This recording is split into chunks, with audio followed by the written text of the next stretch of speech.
It's Depression Mode. I'm John Moe. I'm glad you're here. In March of this year, I got my first COVID vaccine. I did the Pfizer, the PFizz, the Pfiz dog. I got it after almost exactly a year of isolation, precaution, distance, masking, and otherwise changing everything about how I'd been living. The first dose meant I could still catch COVID, but I wouldn't die from it, which is something I'd been afraid of for a year. Then exactly 3 weeks later, I got the second dose and I was on my way to being, and I put a question mark at the end here, safe? But the 2 shots in the arm won't make everything else that happened go away. There's no cure for that. We have spent much of the year in mortal fear. A tiny, tiny clump of cells, invisible to the naked eye, has been out there, easily breathed in, and then you might die. And someone you love might die, just as well over 500,000 people did. We've all been changed by this, forever. And the word I keep thinking of for what we've all been through is trauma. Trauma is something that doesn't go away once the inciting event has passed. It stays, and it creates problems. It's the gift that keeps on taking. Are we, as a collective society, traumatized? I reached out to my friend Dr. Ken Duckworth. He's the medical director for NAMI, the National Alliance on Mental Illness. And we started with a definition.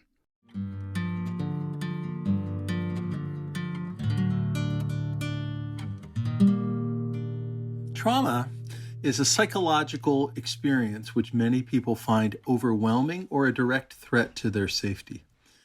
So if you look at trauma, you find that people hyper-experience the experience, they feel numb to the experience, or they feel closed off. Undigested movies, if you will, of the trauma. A good example of that would be flashbacks or nightmares. So these are things that are so emotionally loaded, they can't be integrated into one's memory. So it's an overwhelming experience. So combat is a classic example. Rape is a classic example. And a life-threatening, profoundly overwhelming experience. So people with trauma tend to have a physiologic response. One of my teachers was Bessel van der Kolk, and he wrote a book called The Body Keeps the Score. And the idea is, as you can't integrate it into your brain mapping systems, your body remembers. And so people frequently have a very strong startle response. So, you'll see, a helicopter go by and one person will jump at a party.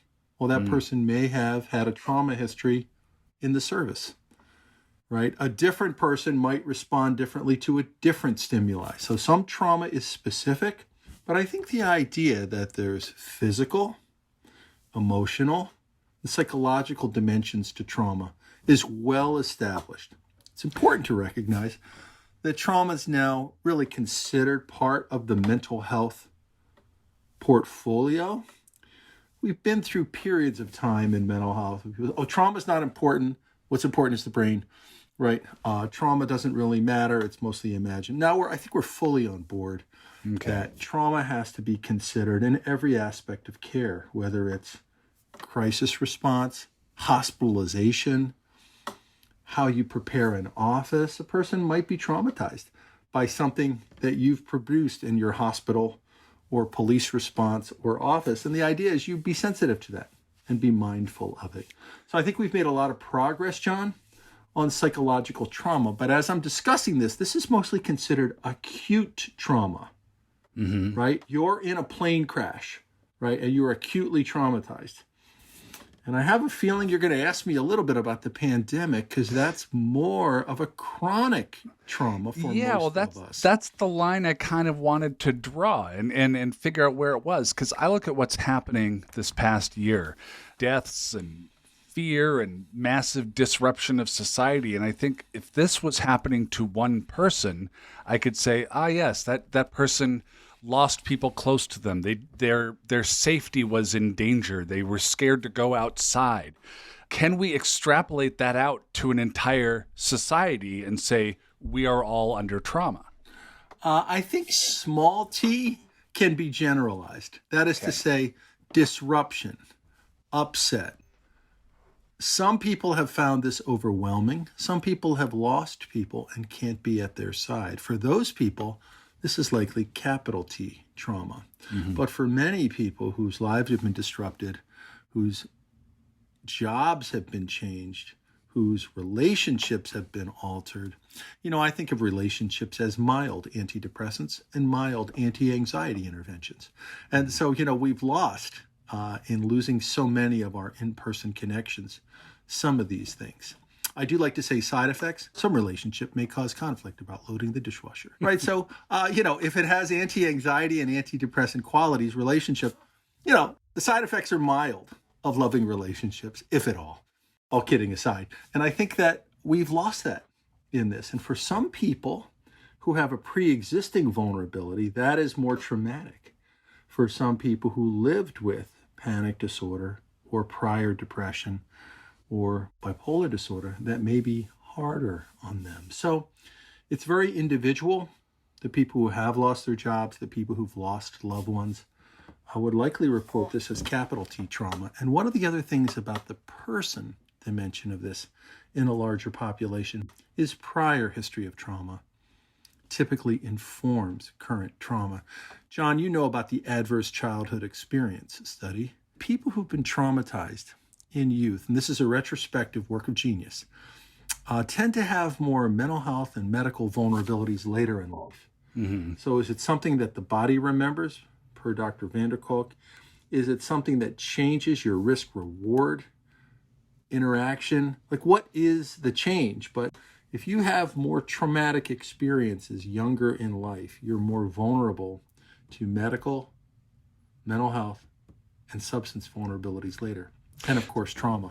So then if somebody has gone through previous trauma, if they've gone through a major depressive disorder, some other sort of mental disorder that they had, are you saying that this has been hitting them harder than it would somebody who's just had a blessed and easy life, just happily walking along? In many cases, prior experiences of trauma are reactivated by traumatic adversity. Because there's similarity, because those people are being reminded of what had gone wrong before? Maybe psychological, it may also be physiological, right? So the person who is in a plane crash may have a sympathetic nervous system which is more quickly activated. They will startle, right, more quickly than the next person. Put that person in isolation for a year, cut them off from their friends. They learn they're laid off from their job. They lose a parent. They can't be there for their parent to COVID. And, I think you have the formulation of a person who has a prior trauma vulnerability and has been capital T re-traumatized in many cases. I was trying to think of something to compare COVID to as an event that a huge swath of society is going through in an upsetting way. But I came up with civic unrest and a political crisis. But then I realized we've also had those in the last year as well. Like there's been rioting in the streets. There's people storming the Capitol. There's horrible speech coming out of a campaign. There's been a dehumanizing as well. Is it instructive to look at all these things as potential triggering events, potential traumatic events that are worsening to people who might have already experienced something like that? So if you're an African-American person who's been mistreated by a police officer, it is likely, based on what I've learned from people in that experience, that's not my experience, that's re-triggering for people. Some people find it re-triggering to have to explain it to people who didn't have that experience. Right. So it's a very individual construct. A comparison that I've thought of, John, is the Great Depression. I have some gray hair. And so my parents grew up in the Depression. And my mother grew up without running water. And I asked her how Thanksgiving worked. And she said, well, we ate eggs 3 meals a day from our 10 chickens. On Thanksgiving, one of us would go out and strangle a chicken, and we would cook the chicken for Thanksgiving. My father dropped out of high school to support the family. My parents, 45 years later, are raising me. And before we go visit our grandmother, they say, there's a gallon of milk in the refrigerator, Kenny. We're going to leave in 2 hours, but you need to drink all of that before we went because we paid 17 cents on that. Now, I happened to be a 15-year-old strapping lad, and sooner or later I was going to consume an ungodly amount of food that day. I mean, I'm sure they were on the edge of, are you kidding me? But I did drink the whole gallon of milk. And to me, that's a 40 to 50 year impact of a psychological experience. Yeah. My brother was a very successful real estate developer. And my parents used to say to him, it may not always be this good. Everything he did was successful. Every development was a grand slam home run. He was a genius. In the housing collapse of 2007, Joe said to me, Mom and Dad might have been right about that whole, it's not always a straight line up. So even as they had been, I would say, capital T traumatized by the Depression, they were able to impart lessons to people. Yeah, I was speaking with Kelsey Dara, who was on our show, and we were trying to figure out if we would be a flapper response. After the Spanish flu pandemic came the roaring 20s. Yeah. Or would we be like Kelsey's grandfather, who she said still hoarded pizza crusts and just froze them in case he needed bread later on because he had been through the Great Depression. Like what is going to be, is this generation, especially of young adults, I think, being formed right now, are they just going to be a notable population that is just going to behave anomalously forever? Well, I think it's important to be humble. We don't know, right? We have a lot to learn. This is a generation that's going to really appreciate school. And when their children don't want to go to school, I think they're going to get a fair amount of music. Yes. I wasn't allowed to go to senior prom or junior prom or be the lead in the class play or set the record for rebounds as I had planned to do. You're going to school. So that's one possible outcome, right? An appreciation for the role of education in a classroom is one possibility. Some people may feel, by missing these developmental milestones, that they've really lost something, and that will stay with some people. Younger generation is better talking about mental health than my generation, your generation, John. Yep. And that's really to be saluted. Let's say all the vaccines are administered today. COVID-19 wiped off the face of the earth. What stays with I like to think everybody would high five and dance in the streets and then return to the bars and restaurants, and there'd be concerts every night and everybody would be fine. What stays with us coming out of this? What should we be prepared to keep housing within our minds for a while? And what we may be unable to shake, right? Yeah. So some of this isn't all conscious. So first of all, if you ended COVID today with all the vaccines, we should work a lot on our Nobel Prize portfolio because respect for science is in some question in our society. Yeah. This is a virus. The mRNA science had been 20 years in the making of your tax dollars.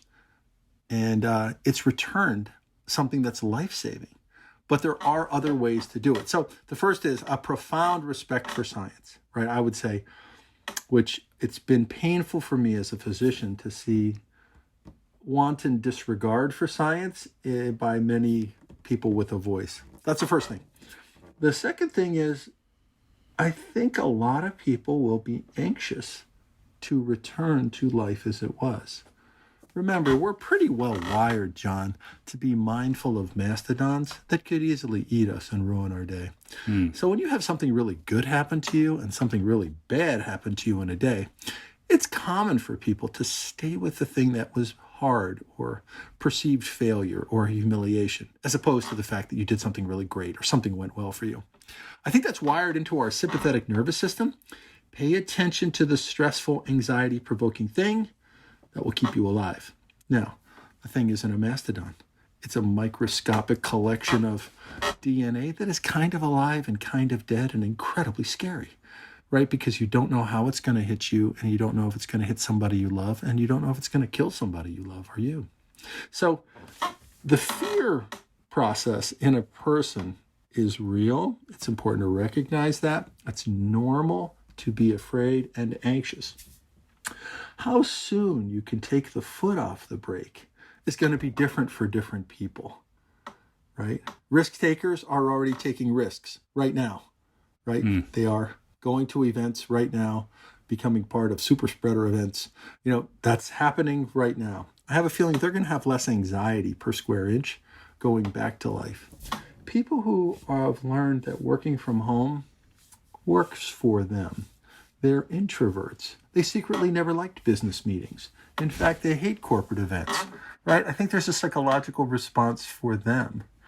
I know seniors in high school, I don't know a person that isn't longing to go to college and to have a semblance of a normal experience. And I think there'll be a lot of momentum for that. So I think it's going to get down to the details, right? Does one of the variations on the virus resist the vaccine? Is there reason for us to be cautious yet engaged? Or is it simply the psychological process of, okay, the warning's over? I don't think people are a light switch, right? When you've been traumatized, isolated, you have a vulnerability. My experience is it stays with people.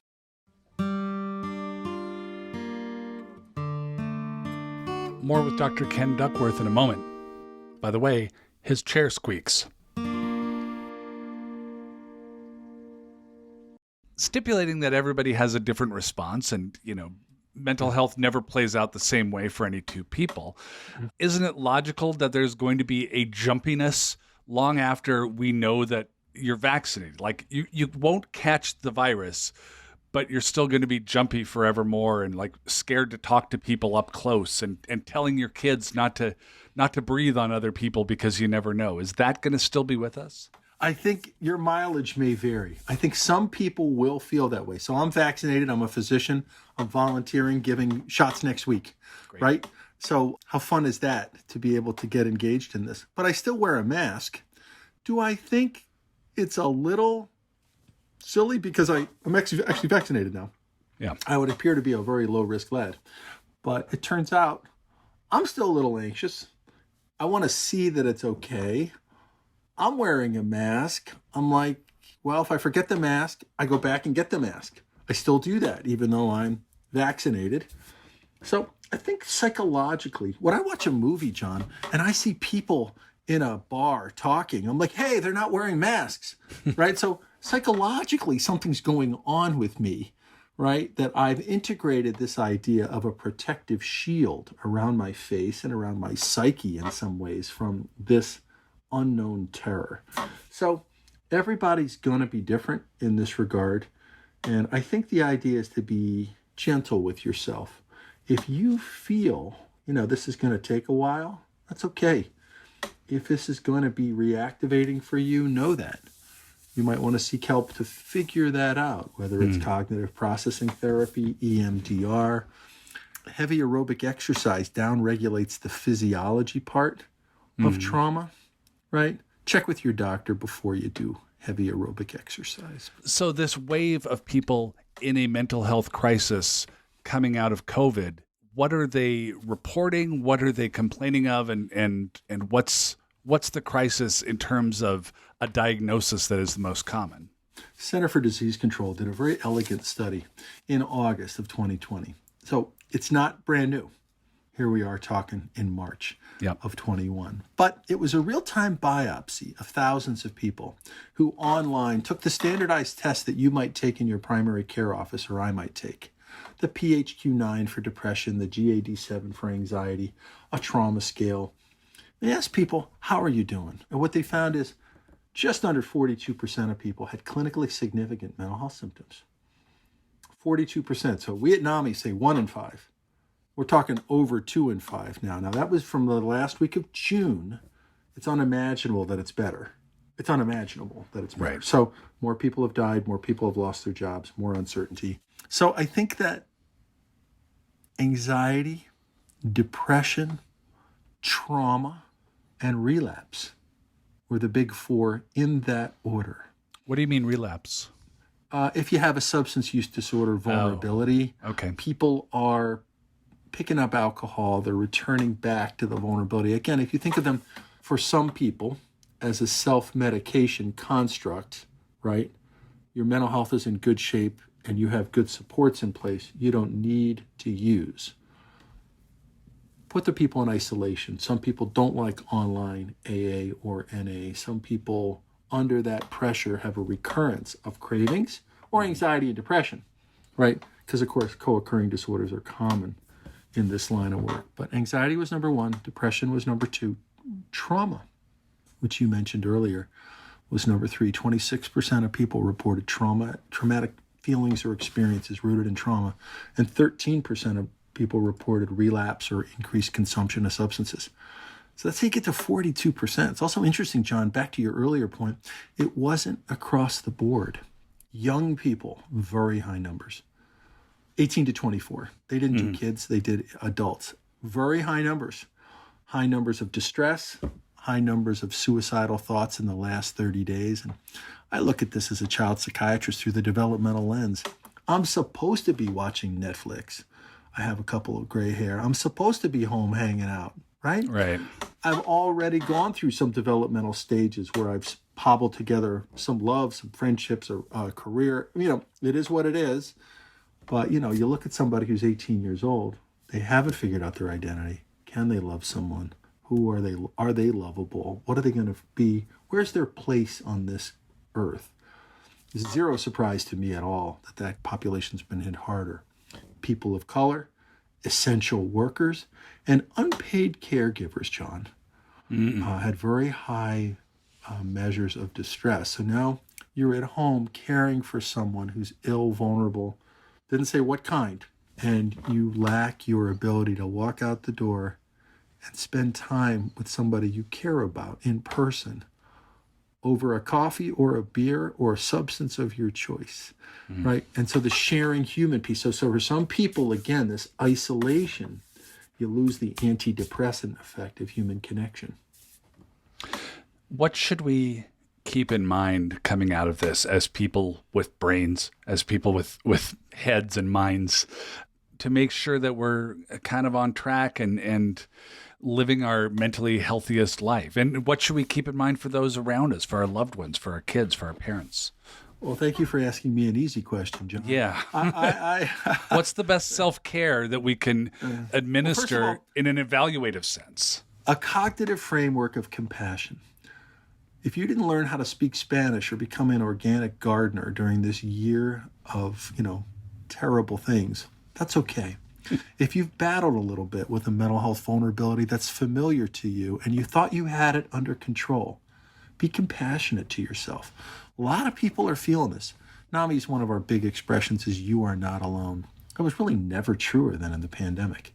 You are not alone. And just remember that. That's a cognitive piece. Now, if you're having trouble functioning in school, as a parent, on your Zoom calls, right? All these things, if functioning is a problem and it's gone on for a while, 2 weeks for depression, 1 day for panic disorder. If you have a second panic disorder, right? You have a panic attack. The second panic attack is panic disorder. Duration, is more than a day. Functional limitations plus symptoms of emotions, thoughts, behavior that are in the mental health space. I'd consider trying to get an evaluation. This is another challenge we face, John.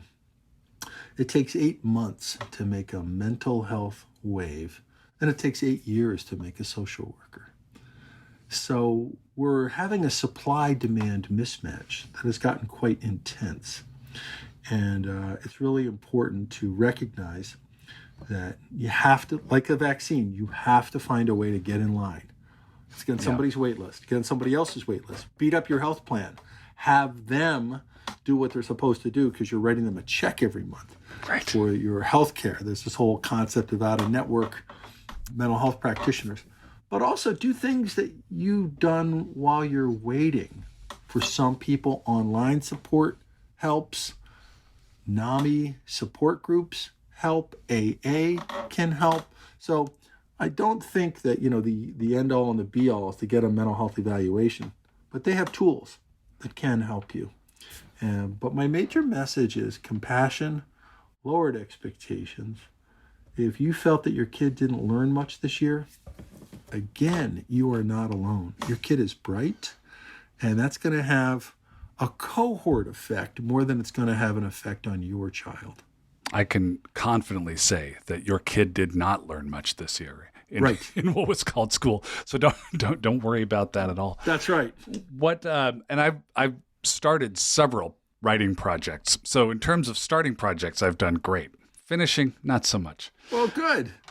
So, this is, again, just a one of a kind. Yeah, it's really... It's just one of a kind in our lifetime. When I tell people, say, what should I do for my mental health? I say, hey, this is my first pandemic too. Yeah. I've been to the American Psychiatric Association meetings for 25 years. I've been to 0 pandemic mental health classes. Jeez. And this year in May, I'll go to a dozen of them virtually because we're learning as we go. So a lot of this is about resilience and creativity. What are some red flags that you should be aware of for yourself or others, specifically in regard to trauma, specifically in regard to maybe there's some PTSD coming out of the trauma that you suffered during the pandemic? Well, let's start with the basics of functioning. If you can't function in your roles, that's one ballpark. If you're battling to function, that's another. Concerns about your safety, thoughts about harming yourself, killing yourself or someone else, that's reason to get an evaluation. With trauma, right, if you're beset with nightmares, there are treatments for that. There are actual treatments for that. If you're beset with flashbacks, nightmares, a startle response, feeling cut off, probably one of the psychotherapies that has been proven to be helpful. EMDR, cognitive processing therapy, exposure therapy for some people may be of use. And so, again, that you were traumatized, I always like the question, what happened to you, instead of what's wrong with you.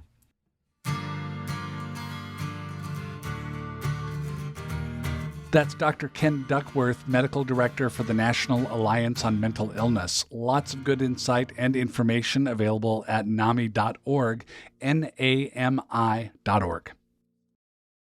So we got a great overview from Ken. We got the view from 30,000 feet. But what do the effects of the stress of COVID look like on the ground, in the trenches? Dr. Ksera Dyette is a licensed clinical psychologist in Massachusetts. She works directly with children and adults on many issues, including trauma.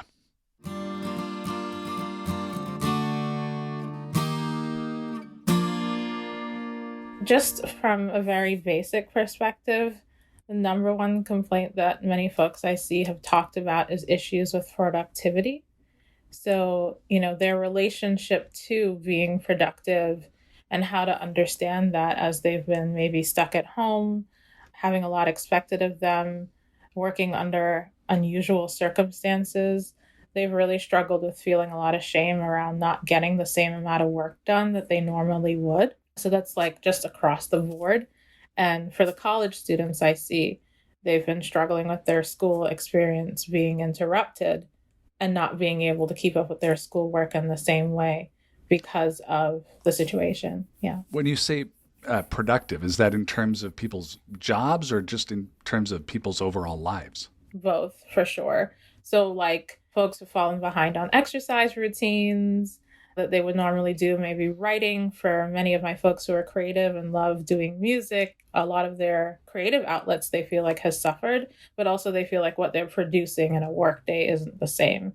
So I've had to walk people through just that 8-hour workday has not been realistic for a lot of folks, depending on what job you're in. There are some where companies have placed more burden on people because they are at home. So they're expecting them to produce more than they would have when they weren't in the office. But then for other people who have more flexibility without that sort of schedule and being around colleagues, they found it hard to be able to get that sort of 8-hour workday in that they normally would. And what do you think is the root of that? Because it couldn't just be millions of people developing ADHD where none existed before. Is there depression at the root of that? Is there an anxiety disorder deep in there? Yeah, it would be hard to say without knowing somebody specifically if it's an anxiety disorder or depression. But for the folks that I see, there has been a lot of anxiety. There has been a lot of fear. There has been a lot of depression.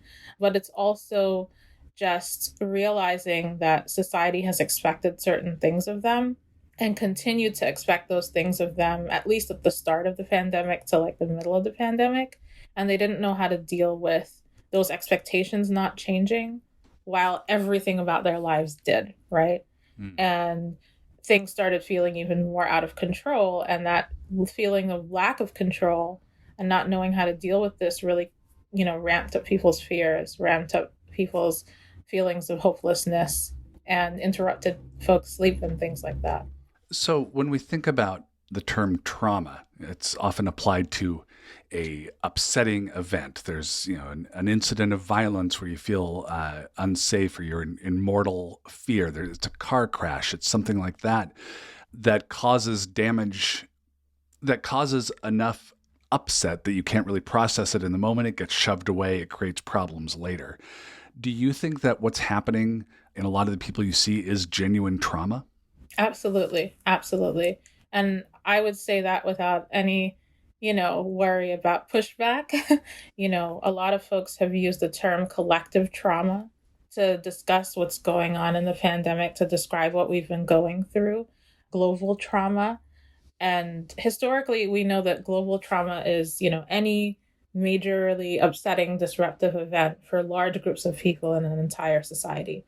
And from history, our collective traumas that we have to speak to in the United States is the Great Depression, World War II, and the Holocaust across the board, the Great Recession, September 11th, and less commonly mentioned, of course, 400 years of slavery, right, for folks of color, for African Americans. And so all of those things are collective trauma.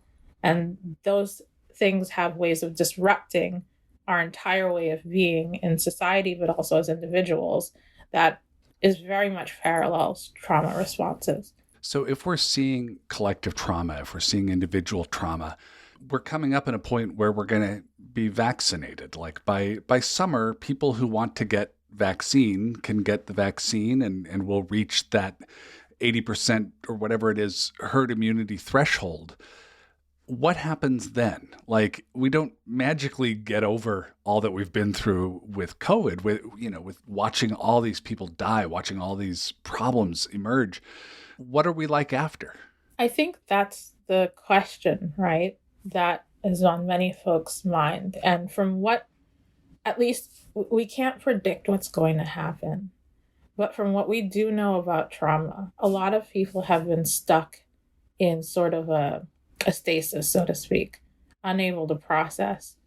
And in the field of psychology, we have this saying that when you're working with trauma, we're hoping that the person is out of the thing before we start processing the thing. Out of the immediate danger. Right, exactly. And for our nurses and doctors, for example, or therapists like myself, we're still in immediate danger. Everyone's still in immediate danger, right?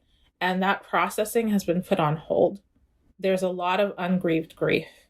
And what I'm particularly worried about is the crash that is going to happen for a lot of people once that sort of heightened sense of danger starts to dissipate. And for some people, this could show up in the form of major illnesses. Like that sustained trauma can actually keep your body in a heightened state of cortisol elevation with our stress hormones. And we're not meant to live like that. Our bodies are not meant to live under those circumstances. And so I'm particularly worried about what kinds of illnesses and things are going to show up alongside the already existing depression and anxiety that people are experiencing. I mean, I always think of car accidents that I've been in. And when the immediate thing is happening, and I've been unfortunate enough to be in like 2 or 3 of these things, there's almost a sense of calm of like, oh, okay, here's what I need to do immediately now. I need to get out of the car at this point because, and I think it's just this rush of, I don't know if it's adrenaline or cortisol, like you said, that's telling me what to do in the moment. And then later on, I'll collapse and I'll freak out about what had happened. And I just wonder if we're all in that moment of calm as the car wreck is happening right now, and the real trouble to pay will be later down the line. Yeah, I mean, I think you're astutely speaking to our fight, flight, freeze response, right? That when we are in dangerous situations, we have different mechanisms that mobilize for our body to cope. And in some ways, some of us, many of us have been forced into freeze. We can't really do anything. And as we know, some folks have fought that, right? They've gone outside anyway. They've been doing things anyway, right? Even though, they really shouldn't be. But some of us have frozen. We've frozen and we've become numb as we're watching this happen. and we don't have any control over our sort of exit response. And so again, we have this prolonged, we haven't been able to exit. Our typical body's response to situations like this hasn't been able to mobilize. And we're just waiting for what's going to happen next. So after this all spreads and after we have that collapse, you talked about the physical health effects. Mm-hmm. What can we expect from people's mental health going forward? Yeah, well, I think it's important to say that I work very hard along with other therapists, clinicians, to talk about the fact that mental health is health care. And so I don't see physical illness as separate from that mental health component, right? Because for many people, their mental health, they experience all of those symptoms in their body. And they're not necessarily having all of the thoughts that somebody else might have, all of the ruminations, all of the identifiable cognitive things that we would look for. They're feeling it all up in their bodies, right? So I think that illness piece is very much as much a part of the mental health and shouldn't be discounted. But to speak to some of your, other things that you're talking about, for many people, substance use has become a big issue. Maybe they struggled before, but they've been self-medicating even more to cope. I've had almost twice as many evaluations of teenagers who are using substances as I did before the pandemic, and pretty rough stuff. There's also identity issues. People have been trying to figure out, what does this mean for my life? Where do I go next? People who normally that I would see who would want to be like, I want to be as far away from my family as possible, are now like, let me figure out how I can be as close to my family as possible, right? And so there's some mourning. And then the biggest one that I'm concerned about is an increase in sort of death anxiety.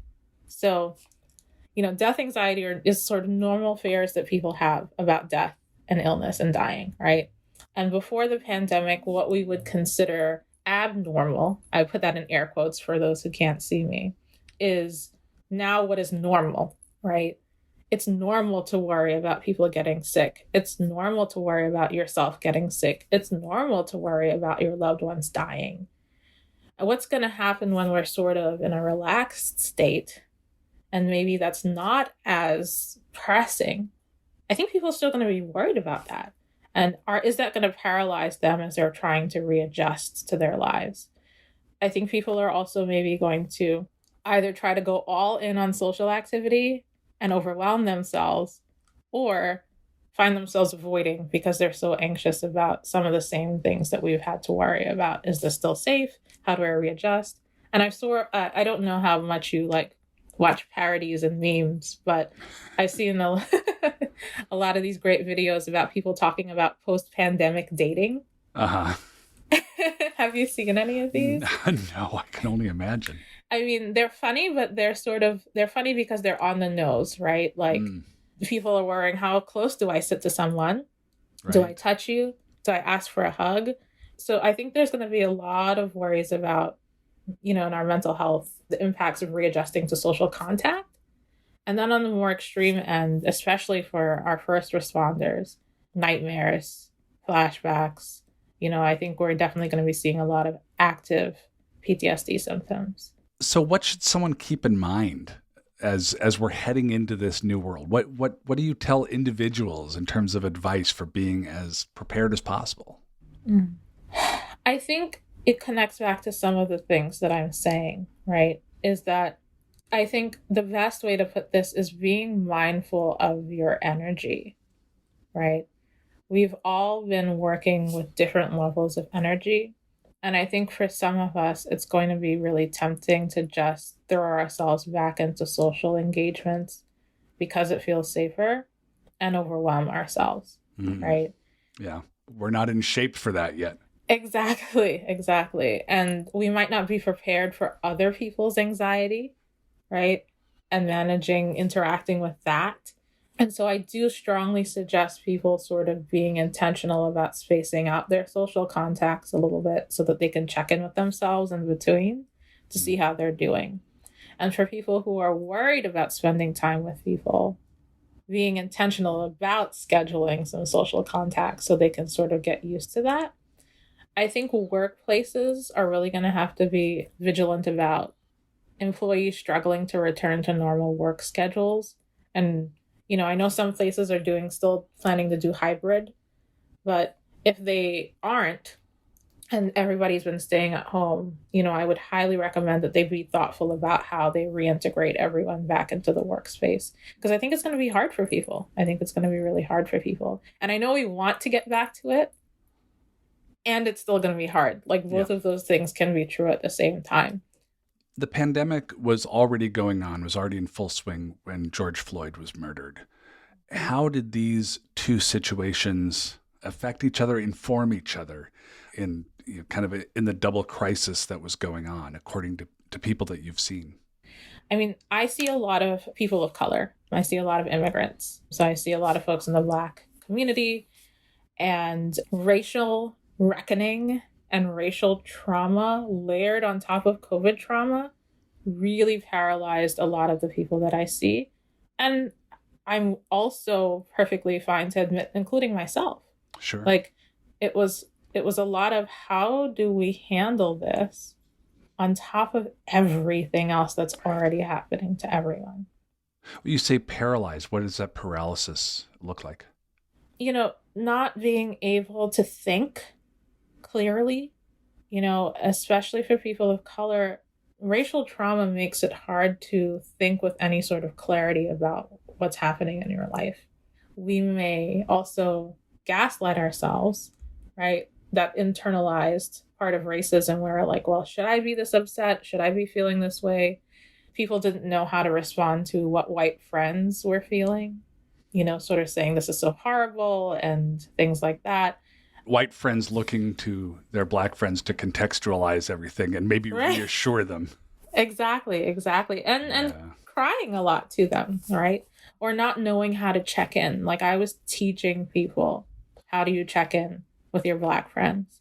Along with the anxiety about getting sick and dying, there was a lot of anxiety about getting killed, right?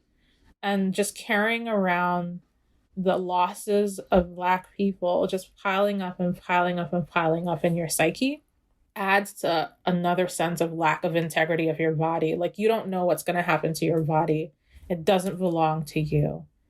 And not only that, but some unknown virus can kill you at any minute too. Yeah. The dread of fearing for your life already, and then here comes an invisible virus, and you have to fear the very air itself. Right. Exactly. What does it look like then for people in the African American community coming out of COVID when this event, the killing of George Floyd, has cut even deeper over the course of the time that the pandemic was there? Like, is there more depression? Is that depression likely to linger, to turn into something else? Like, what are you concerned about as a therapist? So just for people listening, I am a Black therapist. I'm not African American. I'm actually an immigrant. So I think that's important to say, but I work with many folks in the African American community. And I say that because our experience of the African diaspora is very different. But at the same time, I'm not seen as Black West Indian by white people in this country, right? I'm Black and that's it. Yeah. So I have certain shared experiences, even though my ancestry history is not the same. And the biggest thing, and this was true of with September 11th too, was that increased racial discrimination and damaged national pride, which is occurring across the spectrum for lots of folks, whether or not they're Black or brown, right? But I think, there's definitely a sense of, is society going to protect me? Like I already knew it wasn't really on my side, and now I really know it's not on my side. Like that's what it's been feeling like for people. It's one thing to know it in your bones and it's not super conscious. It's another thing to have it in your face every single day on the news, on social media. And so I'm expecting, as I've already started to see, that people are not going to know how to relate to themselves with this. I've had folks say like, I just wish I didn't have to be Black right now. This is so exhausting. It's so exhausting. And I know it's hard, right? Like, I don't want to not be Black, but also it is exhausting.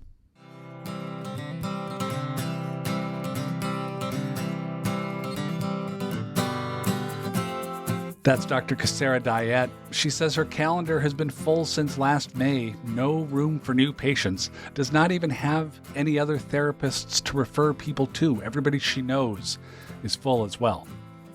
Dr. Dyette does have some online resources to recommend, and we have those links over at our site, MaximumFun.org/Depression Mode.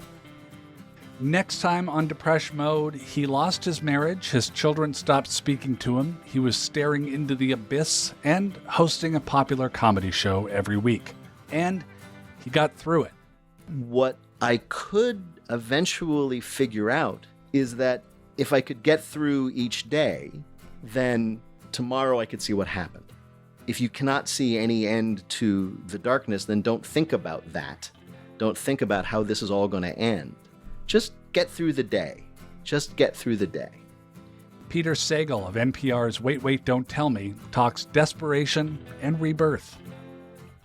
We love it when you recommend Depression Mode to friends. It might help them. Also, something that matters a lot, hit subscribe, download those episodes, give us 5 stars, write reviews. All of that helps more people find out about the show, which helps our mission of getting those conversations happening.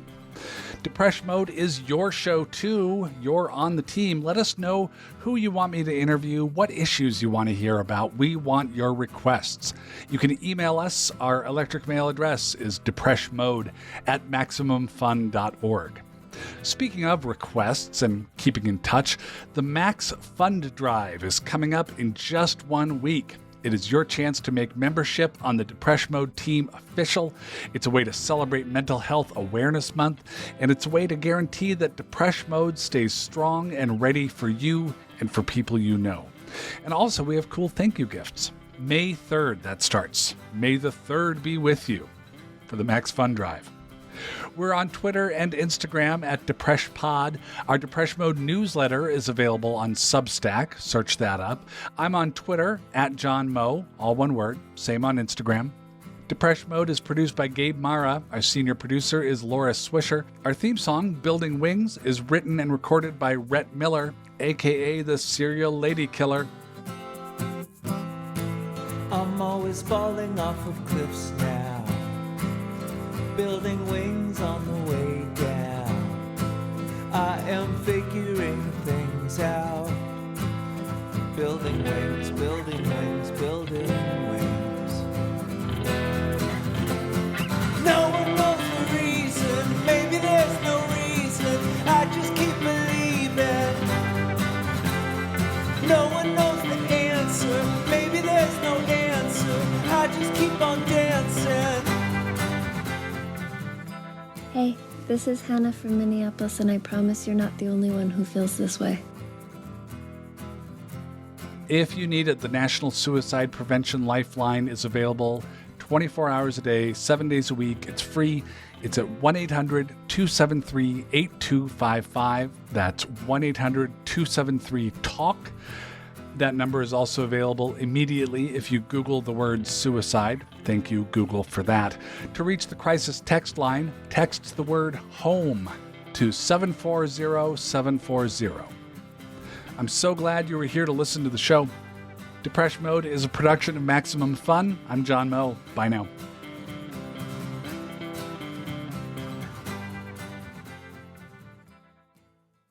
MaximumFun.org. Comedy and culture. Artist-owned, audience-supported.